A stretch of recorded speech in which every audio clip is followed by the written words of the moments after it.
वो हमारा मार्गदर्शन करें, माननीय चौधरी विकास पटेल सर। धन्यवाद संचालक जी। राष्ट्रीय पिछड़ा वर्ग मोर्चा की इस परिवर्तन यात्रा में मंच पर उपस्थित तमाम सम्मानित अतिथि एवं वक्ता साथी और सामने बैठे हुए साथियों, जाति आधारित जनगणना करो वरना कुर्सी खाली करो, ये परिवर्तन यात्रा चल रही है। इसका पार्ट 2 चल रहा है और ये परिवर्तन यात्रा पूरे देश भर में जाएगी। ये इतनी बड़ी परिवर्तन यात्रा चलाने के पीछे का क्या मकसद है, उसको जानना समझना बहुत ज़्यादा जरूरी है। देश की आज़ादी को 75 साल हो गए और 75 साल की आज़ादी में इस देश में जानवरों की गिनती हो गई, कुत्तों की गिनती हो गई, और जो ताली बजाते हैं उनको आप लोग क्या कहते हैं, तो उनकी भी हो गई। जो ताली बजाते हैं उनकी भी हो गई, मगर हमारी नहीं हुई, पिछड़े वर्ग के लोगों की नहीं हुई। नहीं हुई ये इतना दुख का विषय नहीं है। इससे ज्यादा दुख का विषय तो ये है कि हमें पता ही नहीं हमारी नहीं हुई। नहीं हुई ये दुख का विषय है, मगर ये उतना ज्यादा दुख का विषय नहीं है जितना ज्यादा दुख का विषय ये है कि हमें पता ही नहीं है कि हमारी नहीं हुई। हमारे समाज के लोगों को पता नहीं हमारी नहीं हुई। इसलिए तो ये यात्रा चलानी पड़ रही है कि लोगों को बताया जाए कि देश में जानवरों की गिनती हो गई, कुत्तों की हो गई, और जो ताली बजाते हैं उनकी भी हो गई, मगर आपकी नहीं हुई। देश में जब शेर, बाघ, चीते कम हो जाते हैं तो प्रधानमंत्री जी को बहुत चिंता हो जाती है। और टीवी में आप लोगों ने खबर देखा होगा, अखबार में खबर पढ़ा होगा कि जब देश में चीतों की संख्या कम हो गई तो प्रधानमंत्री जी विदेश चले गए और विदेश से चीते लाए और भारत के जंगलों में छोड़ दिए। मतलब शेर, बाघ, चीतों की संख्या बढ़ने और घटने की चिंता है, मगर इस देश के ओबीसी समाज की बढ़ने और घटने की कोई चिंता इस देश के प्रधानमंत्री को नहीं। और प्रधानमंत्री क्या कहते हैं, मैं ओबीसी हूं, मैं पिछड़ी जाति का हूं, मेरा लोग अपमान करते हैं इसलिए क्योंकि मैं पिछड़ी जाति का हूं। प्रधानमंत्री जी ये कहकर, ये रोना रोकर, विक्टिम कार्ड खेल कर कि मैं पिछड़ी जाति का हूं, मैं ओबीसी हूं, लोग मेरा अपमान करते हैं, इसकी वजह से हमारा वोट ले लेते हैं भावनात्मक रूप से हमको तैयार करके। लेकिन जब हमारे हक अधिकार का मामला आता है तब उनको इसकी कोई चिंता नहीं है। तो चिंता क्यों नहीं? या इसके पहले भी जो प्रधानमंत्री हुए उनको भी कोई चिंता नहीं हुई आजादी के 75 साल में? तो ये चिंता क्यों नहीं हो रही? क्योंकि जब हमें ही अपनी चिंता नहीं है तो दूसरे को हमारी चिंता करने की क्या जरूरत है? हमारे यहाँ गांव देहात में एक कहावत कही जाती है कि अगर बच्चा रोए ना तो माँ भी दूध नहीं पिलाती है। अगर जब बच्चा चिल्लाता है, रोता है, तब माँ भी दूध पिलाती है। अगर बच्चा रोता नहीं है तो माँ भी दूध नहीं पिलाती है। ओबीसी को देश की चिंता है, देश के हर बॉर्डर की चिंता है, धर्म को आगे बढ़ाने की चिंता है, सारी चीज की चिंता हमको है। अपना हक अधिकार छोड़कर बाकी सारा ठेका हमारे जिम्मे ही है, केवल अपना हक अधिकार छोड़कर। तो सारा ठेका रखो अपने पास में, हमारा कोई ऐतराज नहीं है, मगर उसमें एक ठेका और बढ़ा लो अपने जिम्मे कि ओबीसी समाज को ओबीसी का हक अधिकार मिलना चाहिए। ये भी अपनी जिम्मेदारी बढ़ा लो क्योंकि ये मिलेगा तो आने वाले समय में आपके बच्चे सुकून की रोटी खा सकते हैं। अगर ये हक अधिकार नहीं रहेगा तो आने वाले समय में आपके बच्चे सुकून की रोटी नहीं खा सकते हैं। इस बात को समझने की जरूरत है। हम लोग कभी अपनी फिक्र नहीं की, हमेशा देश की फिक्र की है। जब आजादी की लड़ाई चल रही थी, तमाम लोग इस बात के लिए लगे थे कि उनके समाज को क्या मिलेगा, और ओबीसी किस बात के लिए लगा था? देश आजाद होना चाहिए। हमने कभी कहा कि हमें क्या मिलेगा? हमने नहीं कहा हमें क्या मिलेगा। हमने कहा देश आजाद होना चाहिए, क्योंकि हमारे बुजुर्गों को यह बात बताई गई, ये बात समझाई गई कि अंग्रेजों की वजह से तुम्हारी समस्याएं हैं। अगर अंग्रेजों को इस देश से खदेड़ दो तो तुम्हारी समस्याओं का समाधान हो जाए। तो हमारे तमाम पूर्वज गोली खाए, लाठी खाए, डंडे खाए, फांसी के फंदे पर चढ़ गए, शहीद हो। इतिहास लिखने का नंबर आया, इतिहास में पढ़ाने का नंबर आया, तो उसमें से बहुत कम लोगों को पढ़ाया, बाकी को पढ़ाने का काम नहीं किया। अभी मेरठ में धन सिंह कोतवाल कौन थे? 1857 की क्रांति की प्रणेता कौन थे? लेकिन इतिहास में लिखा गया, सब कुछ तो है, इतिहास में पढ़ाया जाता है। ऐसे एक नहीं, ऐसे बहुत हैं। हम पूरे देश भर में घूमते हैं तो अलग अलग इलाकों में लोग मिलते हैं।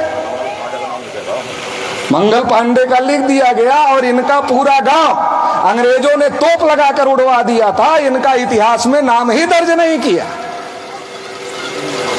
ऐसे एक नहीं, मैं देश भर में घूमता हूं, ऐसे बहुत सारे लोग जिन्होंने आजादी की लड़ाई में शहादत देने का काम किया, मगर उनका नाम इतिहास में दर्ज करने तक का काम नहीं किया गया, और उन्हें सिलेबस में पढ़ाने तक का काम नहीं किया गया।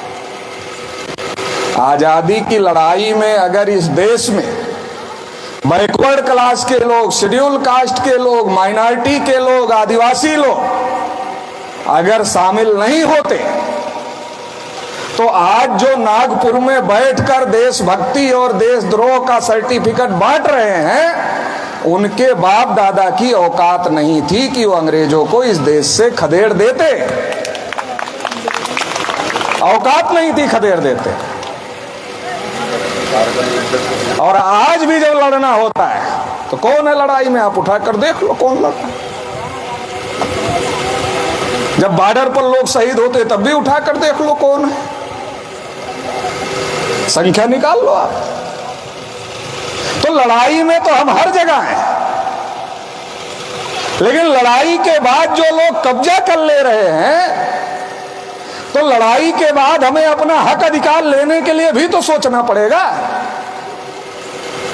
केवल हम फोर्स बनकर लड़ाई ही लड़ते रहे और हमें हमारा हक अधिकार ना मिले, ये कैसे चलेगा? ओबीसी की सबसे ज्यादा आबादी किसान है। कौन है किसान? चाहे वो छोटा किसान हो या बड़ा किसान। आजादी के 75 साल में किसानों को क्या मिला? जब देश आजाद हुआ तब गेहूं चावल की कीमत निकालो, और तब जिनको नौकरियां दी गई उनका वेतन निकालो, और उनके वेतन में बढ़ोतरी का अनुपात निकालो, और किसानों की फसल की कीमत में बढ़ोतरी का अनुपात निकालो। आपको पता चल जाएगा, आपको पता चल जाएगा क्या स्थिति है, क्या मिला आजादी के 75 साल। लेकिन हम किसान तो भोले भाले लोग हैं।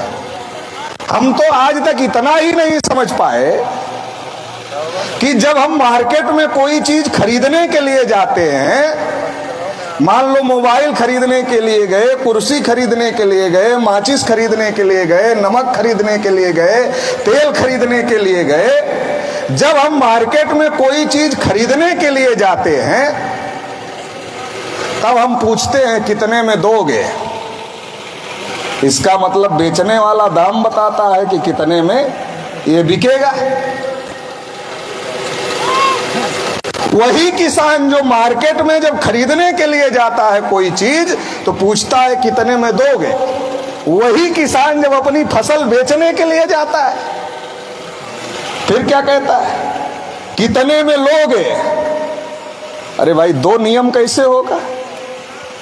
हम जो खरीदने जा रहे हैं उसका रेट बेचने वाला बता रहा है, जो टमाटर का पैदा हो रहा है और अब कितना कौन लोग रहे हैं, और हम जब बेचने जाते हैं तो हम उसी को पूछते हैं खरीदने वाले को कितने में खरीदोगे।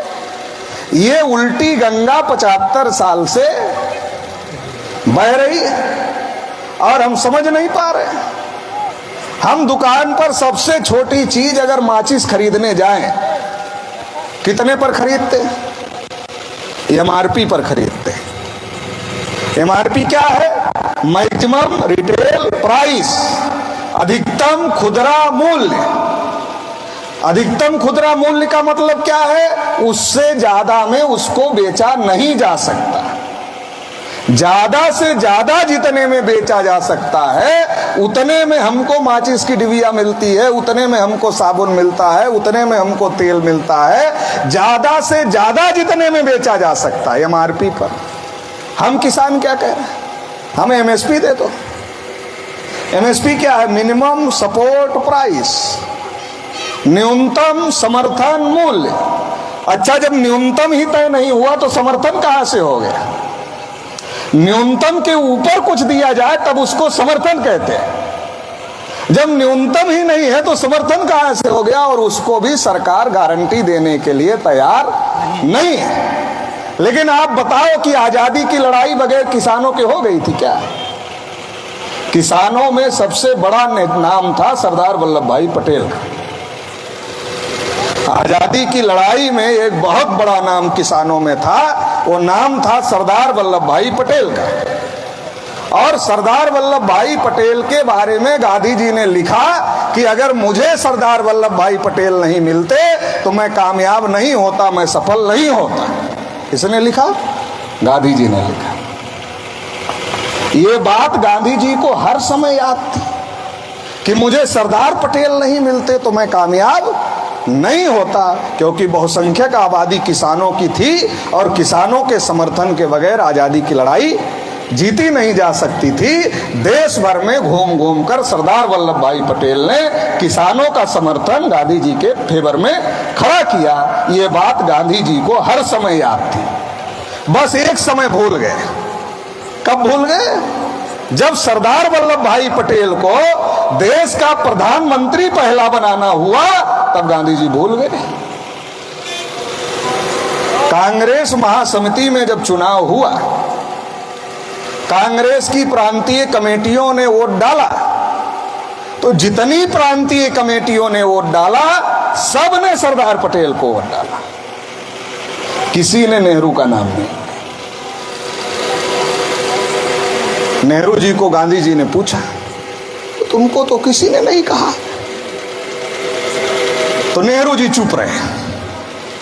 नेहरू जी चुप रहे और गांधी जी सब समझ गए, क्योंकि ये मौन व्रत का जो खेला है, ये खेला तो गांधी जी का ही था।